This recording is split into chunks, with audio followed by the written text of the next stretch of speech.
Hello Visioneers, and welcome to Small Business Celebration. We're continuing our series on small business owners that not only survived the last recession, but thrive from it. And our guests this week, well, they can see the forest through the trees.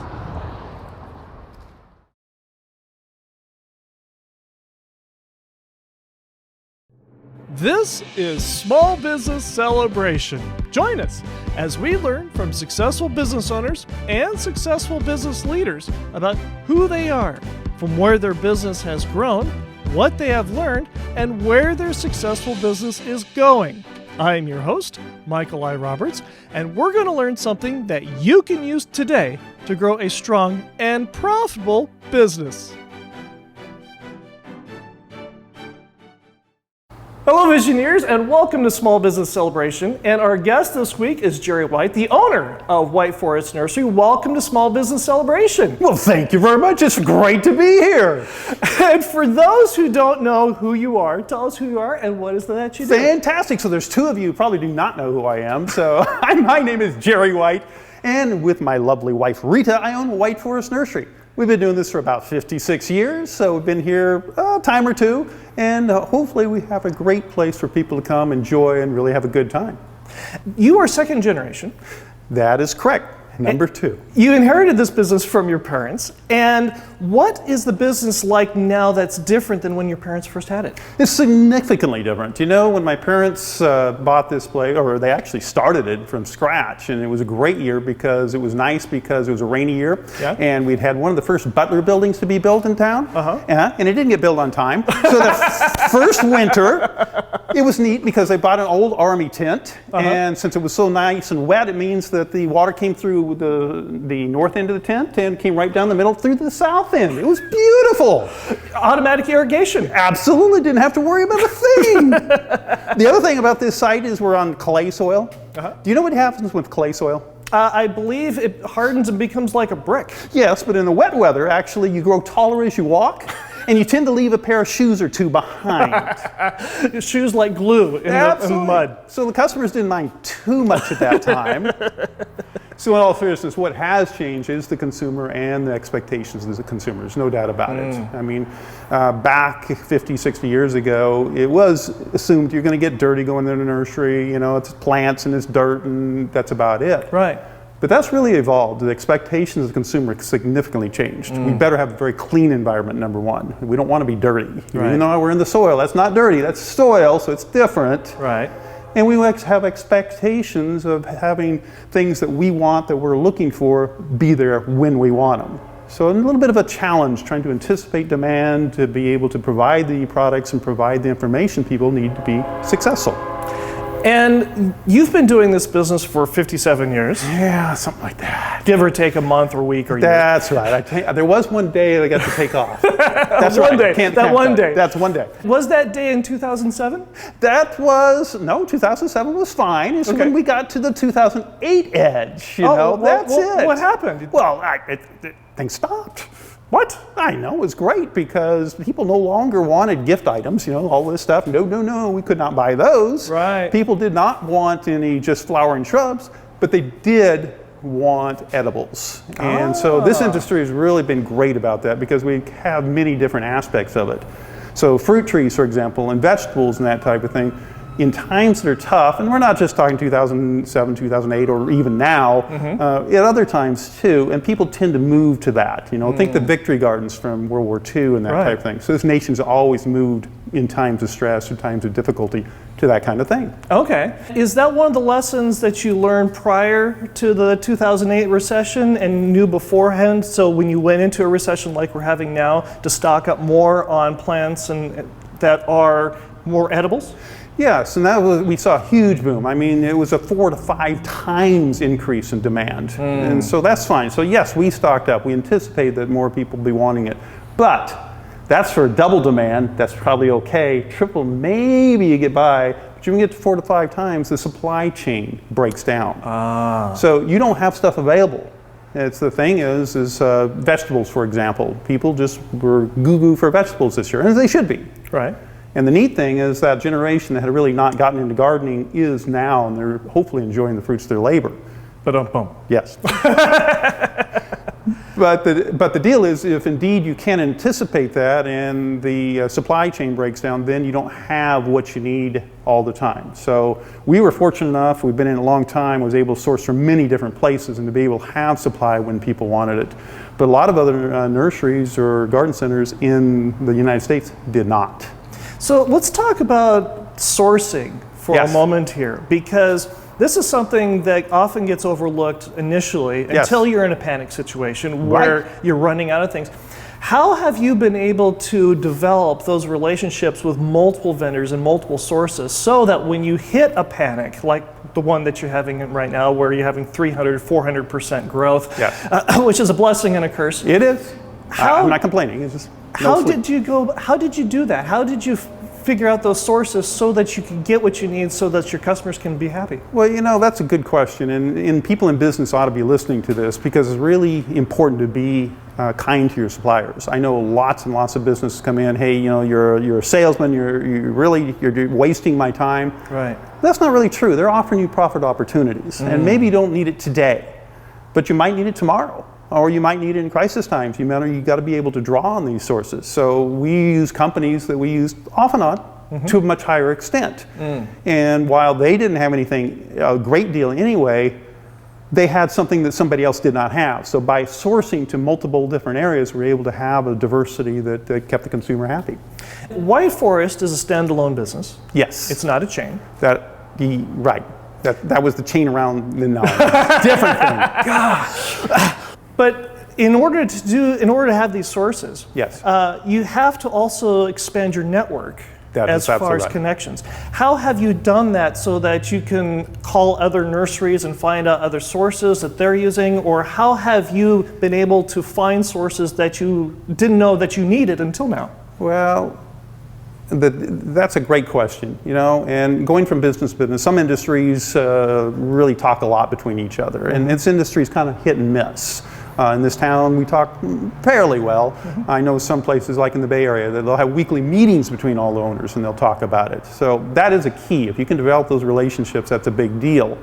However, again, being kind to your salesman.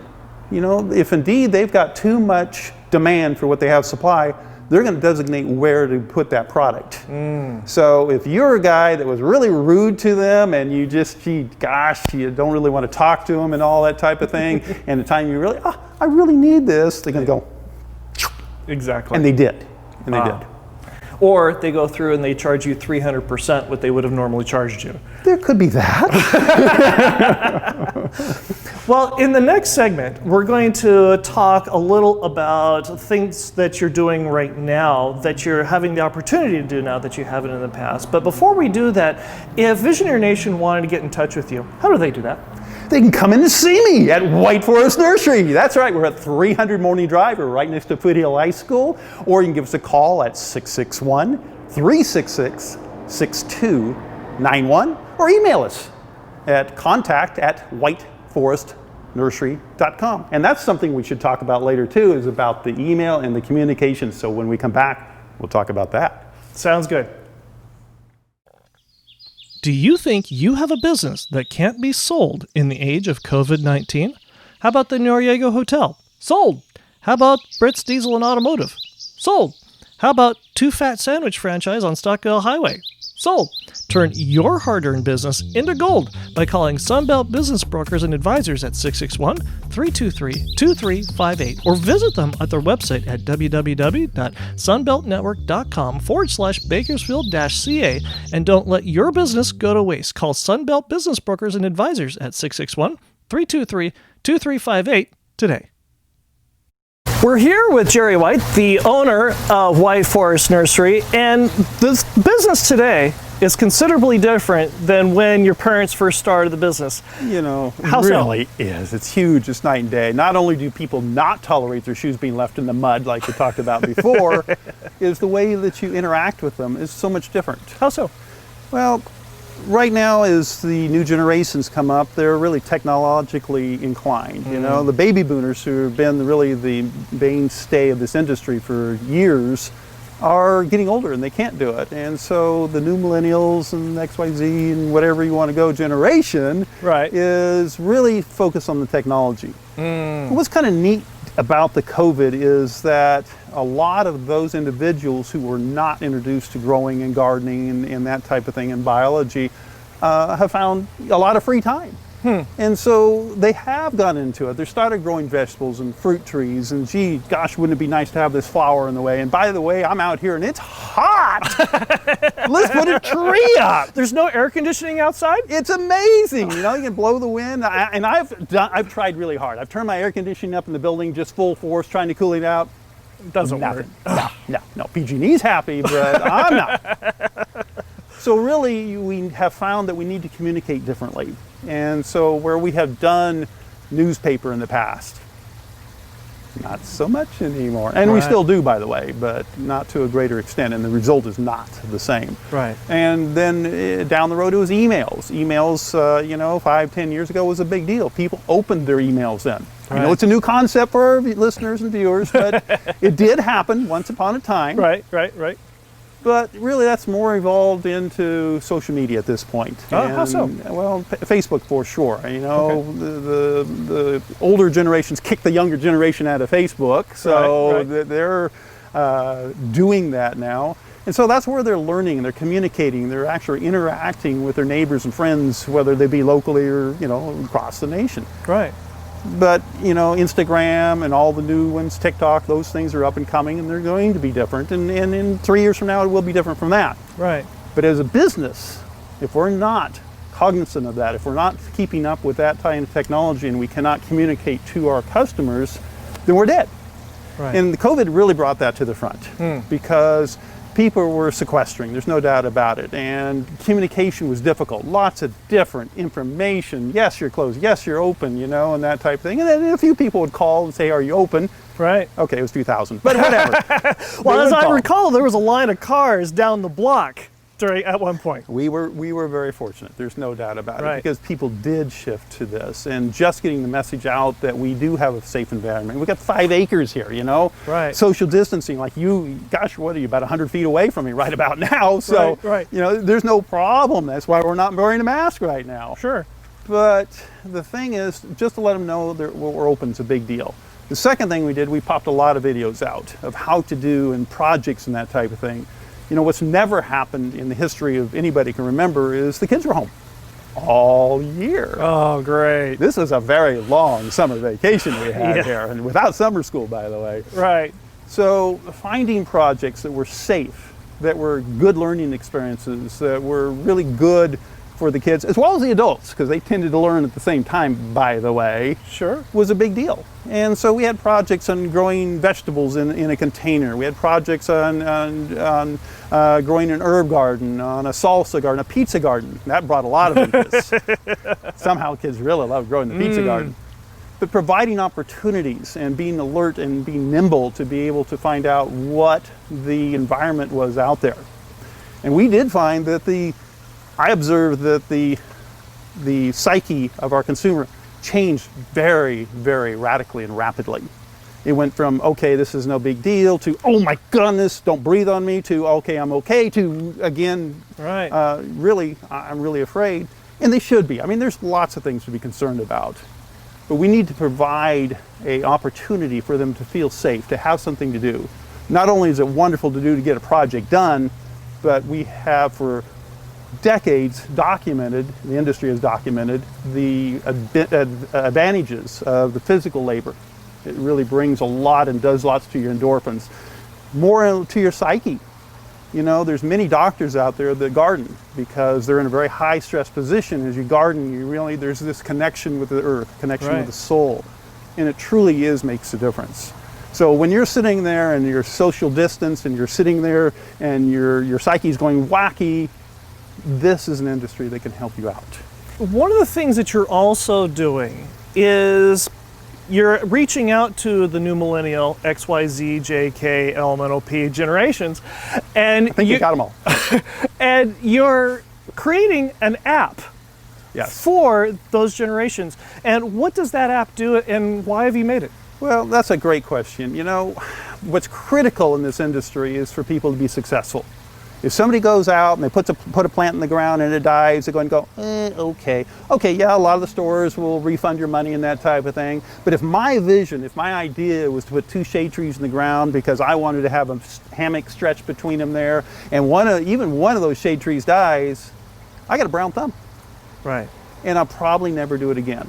And so if you do not have success for the consumer, for the customer, for that person wanting to plant, then they're not going to be doing it again. Right. Maybe they would 20, 30 years down the road, but they're lost because I got a brown thumb and I've got other things to do. Right.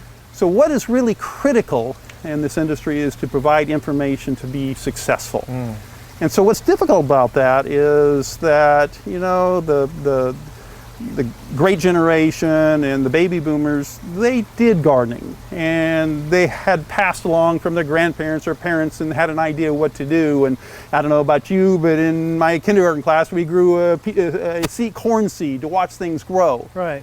Those things don't happen so much. So there's been a recent change to try to get it back. Right. But what's happened, there's been a disconnect in generations. So they don't know about gardening. They do not know about life, really, because gardening is about life. Right. Whether it be nurturing your grandmother or throwing her in the rest home and not seeing her again, or going through and nurturing and trying to keep them alive and healthy. Right. So what we know is that we have to become more teachers. It's very important, and I think this is true for any industry, is you need to educate people about the group of things that you have passion for, the group of things that you do as a business. And if you can do that, provide the information and provide success, now you've created lifetime consumers, people who really love it, they really want to get going and will see the benefits, and they'll reap those benefits of physical and mental health and that type of thing. It also sounds like in the process of creating this app, is you've taken what you enjoy, what you're passionate about, and you're sharing it with others so you can give them your passion and your joy and information on how to do what you like to do. And that's a big deal. I mean, you want correct information. Everybody's got their cell phone, they can pull out and get some information. Right. What I have found, I've been doing kind of a survey, I find about, almost half of it's right. Okay. Most of it's not. So you have to get correct information. You know, even going to other stores sometimes, you'll go to stores, and this industry has changed in the fact that the expertise even within the industry, even at nurseries, is less than it was 20, 30, 40 years ago. Because those people, those men and women were passionate about it, and it was their lifelong advocacy.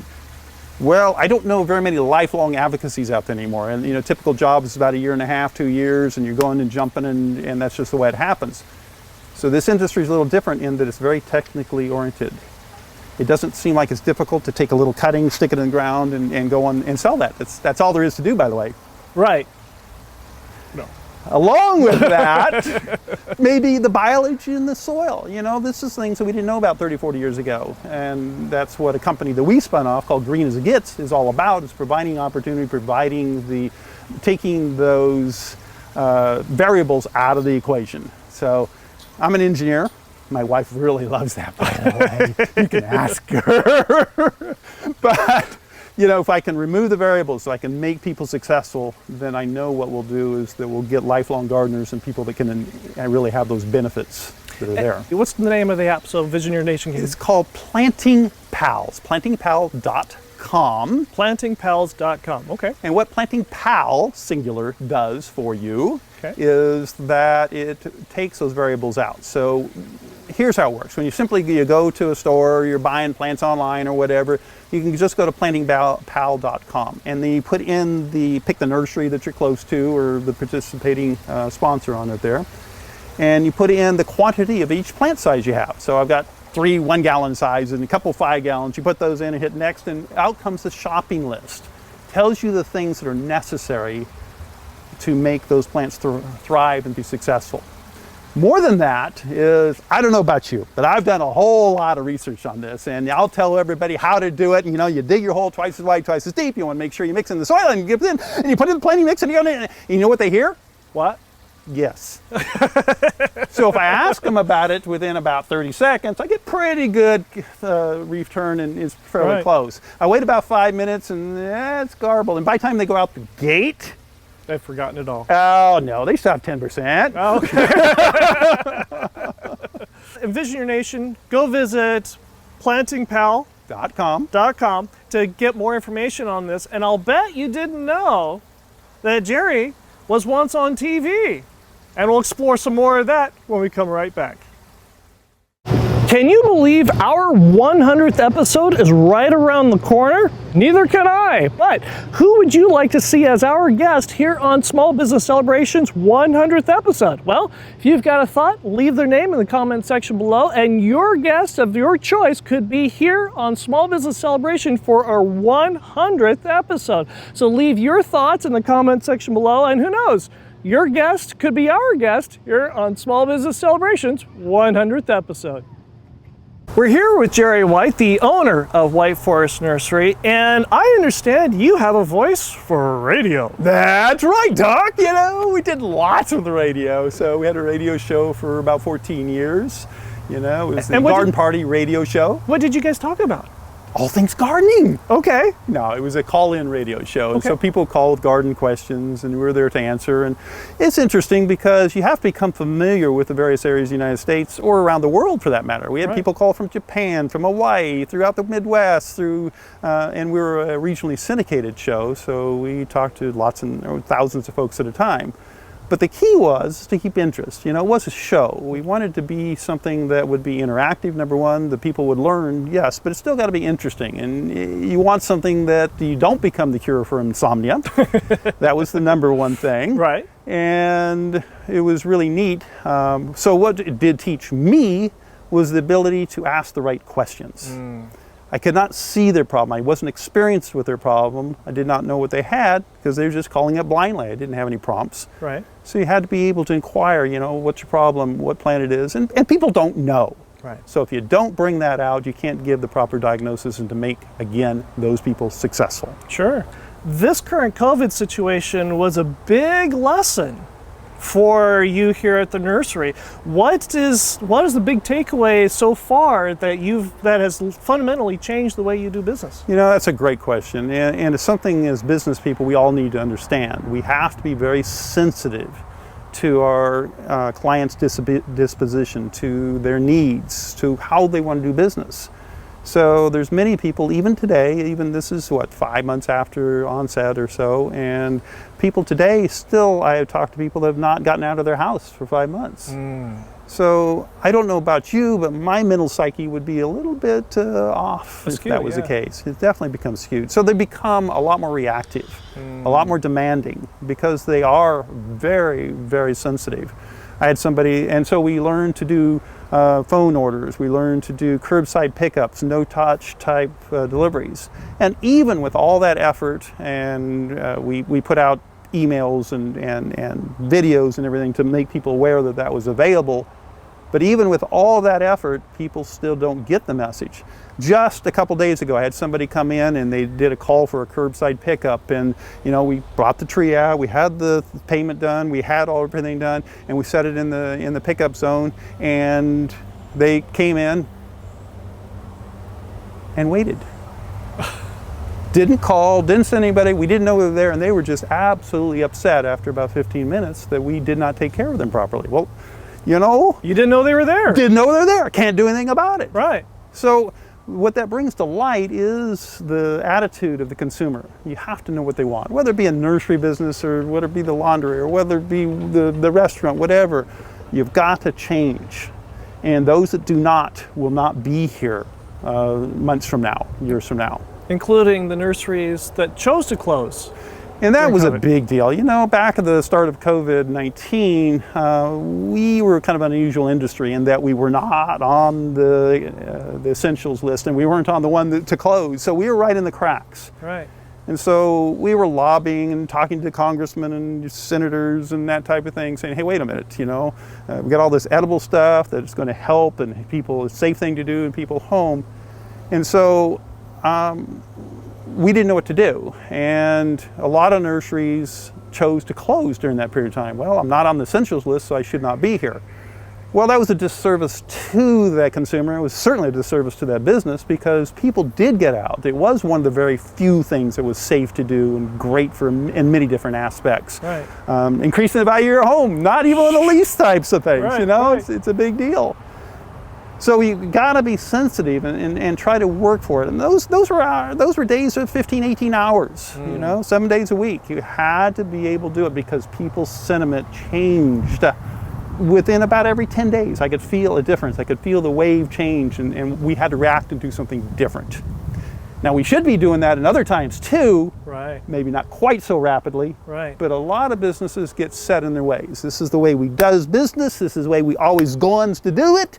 And those people are gone. Those that choose not to evolve, choose not to exist. Absolutely. What is one thing that Visioneers could do today to grow a strong and profitable business? Well, first off, you have to have a passion for it. Business is not just you sit there, you open the doors, and by golly, the people rush in. That doesn't happen. You got to be able to wear many, many hats. There's no question. And this business is very diverse. For example, I got to be a plumber, so I got to take care of that pond. I got to be an electrician. Oh, wait a minute, that electrical doesn't work today. Right. But more than that, to the plants. I got to know what the plant is, what this plant need is. Right. Oh, by the way, the soil's a little different. That plant needs something different, so I better know the biology there and what's going on. Oh, gee, I need to know how to trim and maintain it. I can't just whack it off to the ground. It's going to die. And by golly, things attack it. You get some insects. You got to be entomologists. You got to, there's diseases. You better know something about some funguses and bacteria. And it goes on and on. And so it's a very technical field. Not all businesses are quite like that, but right. I must say that if you are in a business, you better know the aspects of it. You better know how to do it. And that I'm not telling you to do them all yourself. Right. Also, that's a recipe for failure. But you better find the people that can and better rely on them. And that's a really important thing. Sometimes you have to be your own IT tech and know when to turn the computer off. Wait a minute, there was that. Did you plug it in? I tell you, I can't tell you how many times I've had my employees, my computer doesn't work. There's cord here, goes in socket, try it. Kid you not, it's happened. Jere, it's been a pleasure having you on here at Small Business Celebration. It's been a real treat and a delight, and thank you for being on. And thank you for having me. It's been a great time. So if you're in a business yourself or you're thinking about it, don't do it! No, get the passion, find out what you want to do, find all the entities that need to be so that you can be successful. Do you think you have a business that can't be sold in the age of COVID-19? How about the Noriega Hotel? Sold. How about Britt's Diesel and Automotive? Sold. How about Two Fat Sandwich franchise on Stockdale Highway? Sold. Turn your hard-earned business into gold by calling Sunbelt Business Brokers and Advisors at 661-323-2358 or visit them at their website at www.sunbeltnetwork.com/Bakersfield-CA, and don't let your business go to waste. Call Sunbelt Business Brokers and Advisors at 661-323-2358 today. Who is a Visioneer? A Visioneer is a business leader who is a pioneer that has vision. A Visioneer is someone willing to see the world not as it is, but as it could be, and is willing to do something about it. A Visioneer is ethical, smarter, faster, and leaner than the mainstream competition. A Visioneer gives value first because Visioneers are in the business for the long haul. Visioneers understand the difference between saving money and earning a profit. Visioneers define their destiny. Visioneers create their own luck. Visioneers surround themselves with successful, like-minded people. Visioneers are renegades who defy the mainstream competition and are ready to change the world. Are you a Visioneer? Join the Visioneer tribe with Small Business Celebration on LinkedIn, Facebook, and Instagram today.